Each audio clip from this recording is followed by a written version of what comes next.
जय Hind and hello guys, स्वागत है आपका आपके अपने YouTube चैनल ज्ञानदेह होस्ट में। और इस वीडियो में मैं आपको बताने वाला हूं CISF कांस्टेबल ट्रेड्समैन नई भर्ती 2025 अप्लाई ऑनलाइन प्रोसेस के बारे में। और जो आपके सामने प्रॉब्लम आ रही है उनका सोल्यूशन आपको दिया जाएगा, क्योंकि गाइज मैं ऑलरेडी इसके फॉर्म फिलअप की वीडियो बना चुका था, बट मैंने देखा कि आपके सामने अलग अलग प्रॉब्लम आ रही है आपके ट्रेड सेलेक्ट करने में, फोटो साइन अपलोड करने में। तो ऐसे में यहाँ पर कमेंट के माध्यम से क्लिक करके आंसर करना पॉसिबल नहीं हो पाता, और अगर कर भी दिया जाता है आंसर तो भी आप जानकारी अच्छे से समझ नहीं पाते, जो कि आप देख करके समझ लेते हैं। इसलिए वीडियो स्पेशली आपके लिए बनाई जा रही है। और अगर आपको लगता है कि मैं कोई स्पेशल चीज कर रहा हूं आपके लिए, तो यार वीडियो को लाइक शेयर कर दीजिएगा, क्योंकि आपके एक लाइक करने से काफी सारा मोटिवेशन मिलता है। और अगर आप चैनल के ऊपर नए हैं तो चैनल को सब्सक्राइब करके बेल आइकन ऑन कर लीजिएगा। इसके बाद में जो लिंक वीडियो के डिस्क्रिप्शन में दिया है आप ओपन करिए। ओपन करने के बाद आपके सामने यहाँ पर इस भर्ती की इन्फॉर्मेशन आ जाएगी। अगर आपने अभी तक नहीं जानी इसकी एलिजिबिलिटी, तो आप यहाँ पर जान लीजिए कि इसमें 1161 वैकेंसी निकाली गई है। एज लिमिट 18 से 23 साल, यानी कि आपका जन्म 2/8/1999 से लेकर के 1/8/2004 के बीच में होना चाहिए। फिर इसमें गाइज 3 अप्रैल 2025 तक आप फॉर्म को भर पाएंगे। बात करें एप्लीकेशन फीस की, तो जनरल OBC EWS के लिए 100 और SC ST एक्स सर्विसमैन के लिए कोई फीस नहीं है। किस ट्रेड के लिए कितनी वैकेंसी हो आप देख सकते हैं। और अगर आपका सवाल है कि कौन सी पोस्ट पर हम बिना किसी ट्रेड सर्टिफिकेट के अप्लाई कर पाएंगे, तो वह है आपका स्वीपर का। कांस्टेबल स्वीपर की पोस्ट पर आप बिना किसी सर्टिफिकेट के अप्लाई कर सकते हैं, सिंपल 10वीं पास से। तो अगर आपका सवाल था कि क्या 10वीं पास सिंपल अप्लाई कर पाएंगे, तो जी हाँ, सिंपल 10वीं पास कांस्टेबल स्वीपर यानी कि सफाई वाला पोस्ट पर अप्लाई कर पाएंगे। बाकी आप यहां पर सैलरी के बारे में इंफॉर्मेशन जानेंगे, सिलेक्शन आपका कितने राउंड के अंदर होगा वो जानेंगे। फिर इसमें मेल के लिए हाइट कितनी होनी चाहिए, चेस्ट कितनी होनी चाहिए उसकी इंफॉर्मेशन दी गई है। फीमेल के लिए हाइट कितनी होनी चाहिए वो यहाँ पर बताई गई है, और फीमेल से चेस्ट का माप नहीं लिया जाएगा। इसके अलावा यहाँ पर जो PT होगा उसमें 1600 मीटर की दौड़ लगानी होगी। 6 मिनट 30 सेकेंड का टाइम मिलेगा मेल कैंडिडेट को, और फीमेल को 800 मीटर की, जिसके लिए उनको 4 मिनट का समय दिया जाएगा। इसका जो एग्जाम पैटर्न है और जो सिलेबस है वो भी आप यहाँ पर देख सकते हैं। तो सभी जानकारी चेक करने के बाद अगर आप इसमें एलिजिबल है और इंटरेस्टेड है फॉर्म को भरने के लिए बिना किसी मिस्टेक के, सभी प्रॉब्लम के सॉल्यूशन के साथ में, तो आप इंपॉर्टेंट लिंक के सेक्शन से apply online forgot registration password ये ओपन करेंगे। आपके सामने यहाँ पर कुछ ऐसा इंटरफेस आएगा। अगर आपने इस वेबसाइट का इस्तेमाल करके पहले भी फॉर्म भरा है तो आपका इसमें अकाउंट बना हुआ है। आप यहाँ पर forgot registration ID and password इसके ऊपर क्लिक करेंगे, एंड देन आपका नाम डालेंगे जो कि आपने उस वक्त भरा था। फादर नेम डालेंगे, मदर नेम डालेंगे, डेट ऑफ बर्थ डालेंगे, जेंडर सेलेक्ट कर लेंगे, और फिर एक कैप्चा कोड डाल करके सबमिट करेंगे। इसके बाद आपको मैसेज के माध्यम से आपका जो रजिस्ट्रेशन नंबर है वो और जो आपका पासवर्ड है वो सेंड किया जाएगा, जिसका इस्तेमाल करके आप यहां पर इसमें कांस्टेबल ट्रेड्समैन 2025 पर क्लिक करके लॉगिन कर लेंगे। पर गाइस, अगर आप फ्रेशर है, आपने अभी तक इस वेबसाइट का इस्तेमाल करके कोई भी फॉर्म नहीं भरा, तो पहले आप इसमें रजिस्ट्रेशन करेंगे। इसके लिए आपको न्यू रजिस्ट्रेशन के ऊपर क्लिक करना है। अब आप यहाँ पर जो भी आपका नाम है 10th के सर्टिफिकेट के अकॉर्डिंग वो यहाँ पर भरेंगे। उसको दोबारा डाल करके आपको यहाँ पर वेरीफाई करना है। फिर पूछेगी क्या आपने आपका नाम बदला है 10वीं करने के बाद में, अगर हाँ तो यस, नहीं तो आप नो करेंगे। फिर आपको यहाँ पर आपका फादर नेम एंटर करना है। फादर नेम को दोबारा डाल करके वेरीफाई करना है। अपना मदर नेम एंटर करना है। मदर नेम को दोबारा डाल करके वेरीफाई करना है। फिर यहाँ पर जो भी आपका डेट ऑफ बर्थ है वो आप एंटर करेंगे। पहले आपको आपका डे नहीं बल्कि मंथ एंटर करना होगा, क्योंकि यहाँ पर MM लिखा है। तो आप यहाँ पर कैलेंडर के ऊपर क्लिक करके भी इसको सिलेक्ट कर सकते हैं। पहले आप यहाँ से इस तरह से ईयर सेलेक्ट कर लेंगे, फिर मंथ, और उसके बाद में डे, तो आपका डेट ऑफ बर्थ आ जाएगा। अगेन आप इसके ऊपर क्लिक करके यहाँ से इसको दोबारा सिलेक्ट करेंगे। पहले आपको यहाँ पर ईयर सेलेक्ट करना है, फिर मंथ, और उसके बाद में आपका डे, तो डेट ऑफ बर्थ आ जाएगा। फिर आप जेंडर सेलेक्ट करेंगे। जेंडर को दोबारा सेलेक्ट करके वेरीफाई कर लेंगे।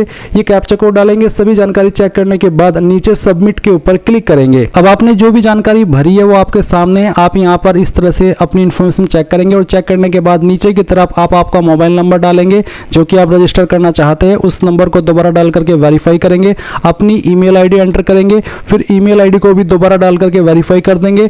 डिक्लेरेशन के नीचे आप आई एग्री के ऊपर क्लिक करेंगे, ये कैप्चा कोड डालेंगे और फिर सबमिट कर देंगे। अब आप यहाँ पर देखेंगे आपका जो रजिस्ट्रेशन है वो सक्सेसफुली हो चुका है, और आपको यहाँ पर रजिस्ट्रेशन ID एंड पासवर्ड की जानकारी आपके रजिस्टर्ड नंबर और ईमेल के ऊपर सेंड कर दी गई है। अभी आप यहाँ पर लॉगिन के ऊपर क्लिक करेंगे।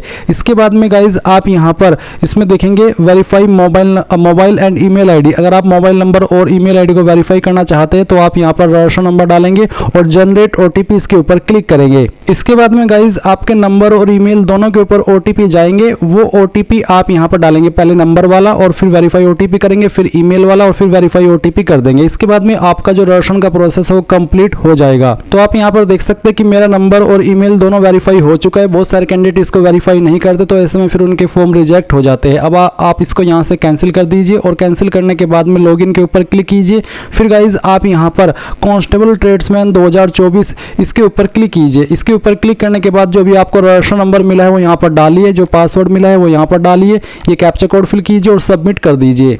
अब आपके सामने कुछ ऐसा इंटरफेस आएगा। अभी आप यहाँ पर क्लिक हियर टू अप्लाई इसके ऊपर क्लिक करेंगे, आपके सामने इंस्ट्रक्शंस आएंगे। इन सभी को चेक करते हुए आप यहाँ पर कंटिन्यू के ऊपर क्लिक कर देंगे।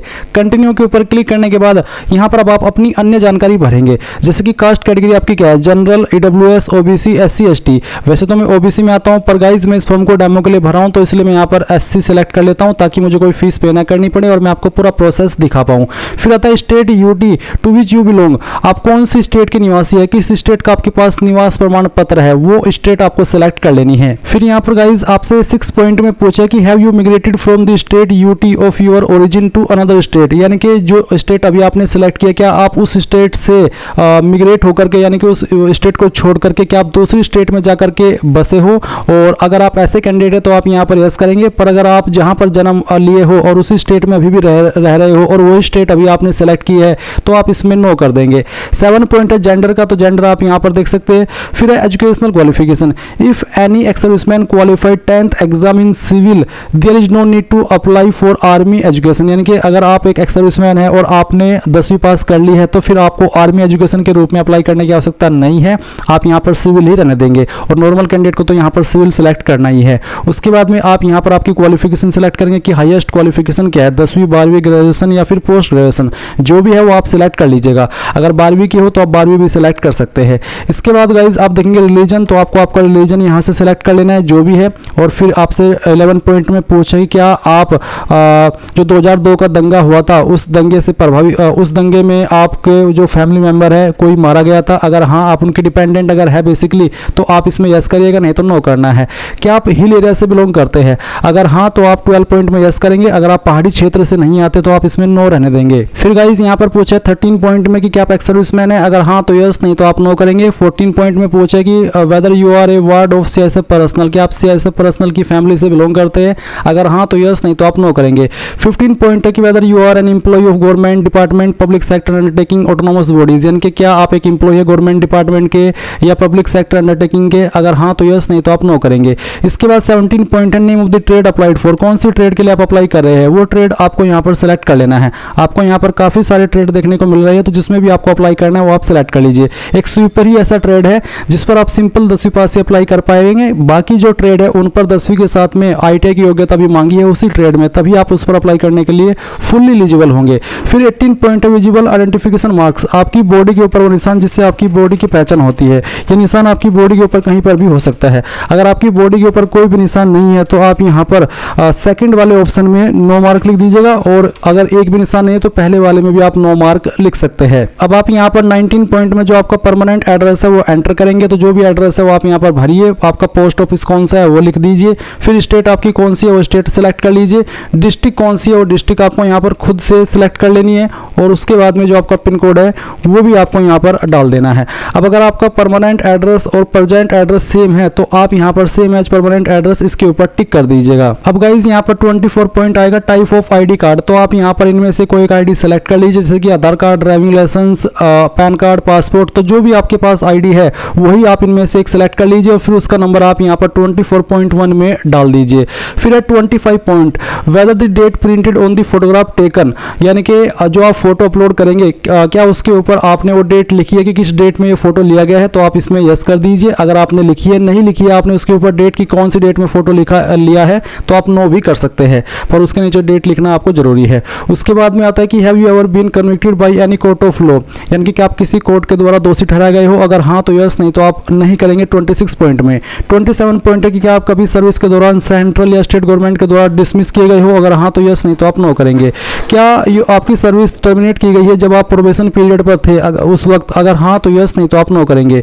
इसके बाद स्पोर्ट्स अचीवमेंट है अगर आपकी कोई है तो आप यहाँ पर सेलेक्ट कर लीजिए कि किस लेवल पर खेला है, टूर्नामेंट का नाम, टूर्नामेंट का पैलेस, कब खेला था, वो डेट और कब अब तक खेला था वो, और कौन सा अवार्ड आपको मिला था वो आप देंगे। फिर आप ऐड अचीवमेंट के ऊपर क्लिक करके इसको ऐड कर देंगे, नहीं है तो खाली छोड़ दीजिए। फिर आप यहाँ पर टिक करेंगे और सेव एंड प्रीव्यू के ऊपर क्लिक करेंगे। अब आपने जो भी जानकारी भरी है उसका प्रीव्यू आपके सामने है, आप एक एक करके सभी जानकारी चेक करेंगे और नीचे की तरफ आकर के यहाँ पर टिक करेंगे और उसके बाद में आप फाइनल सबमिशन के ऊपर क्लिक करके आप यहाँ से ओके कर देंगे। फिर आपको यहाँ पर आपके डॉक्यूमेंट्स अपलोड करने हैं। सबसे पहले तो आप प्रूफ ऑफ एज, जिसमें कि आप 10th का सर्टिफिकेट जिसमें कि आपकी डेट ऑफ बर्थ लिखी हो वो अपलोड कर सकते हैं, या फिर अगर आपका बर्थ सर्टिफिकेट है तो वो भी आप अपलोड कर सकते हैं। इसका फॉर्मेट पीडीएफ का रखा है और साइज 1 MB से कम रहना चाहिए। अब आप मान लीजिए आपका बर्थ सर्टिफिकेट या आपका 10th का सर्टिफिकेट इमेज के फॉर्मेट में है, तो आप पीडीएफ में कैसे अपलोड करेंगे वो जान लीजिए।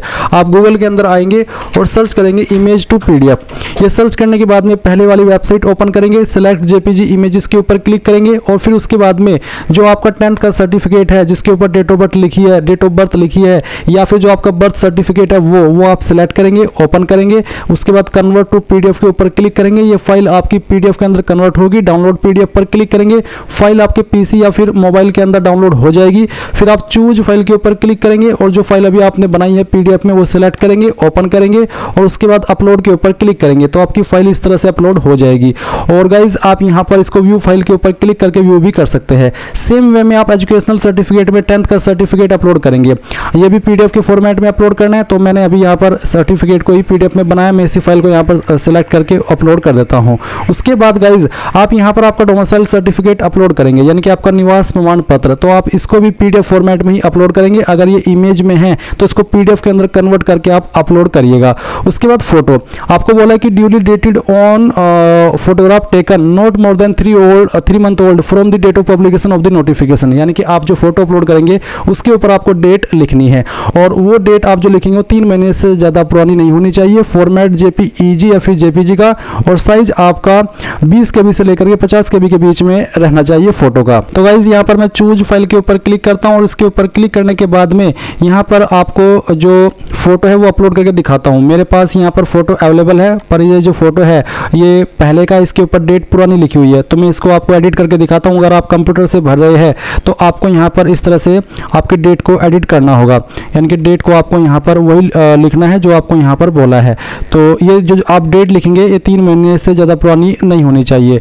तो चलिए मैंने यहाँ पर इसको कट कर दिया। आपको डीओपी लिखने के बाद में किस डेट में आपने फ़ोटो को लिया है वो डेट लिखनी है। तो आज की डेट है 5, मैं यहाँ पर आज की ही डेट इसमें लिखने वाला हूँ और ये लिखने के बाद में इस तरह से आप यहाँ पर इसको एडजस्ट करेंगे और इसका साइज छोटा बड़ा आप कर लीजिएगा जितना भी आपको करना है, बट आपकी जो डेट है वो लिखी होनी चाहिए। डीओपी का मतलब है डेट ऑन फोटो, ये इसलिए आपको यहाँ पर बता रहा हूँ ताकि आपको पता ना चले कि इसका मतलब क्या है। तो इस तरह से आपको यहाँ पर ये डेट लिख लेनी है। आप चाहे इसको किसी भी कलर में कर सकते हैं और ये इस तरह से आ जाएगी। फिर उसके बाद आप इसको सेव कर दीजिएगा, आपकी फ़ाइल यहाँ पर सेव हो जाएगी। और फिर गाइज आप यहाँ पर आएंगे और जो भी आपने फ़ोटो बनाया उसको सेलेक्ट करेंगे, अपलोड के ऊपर क्लिक करेंगे, आपका फ़ोटो यहाँ पर अपलोड हो जाएगा।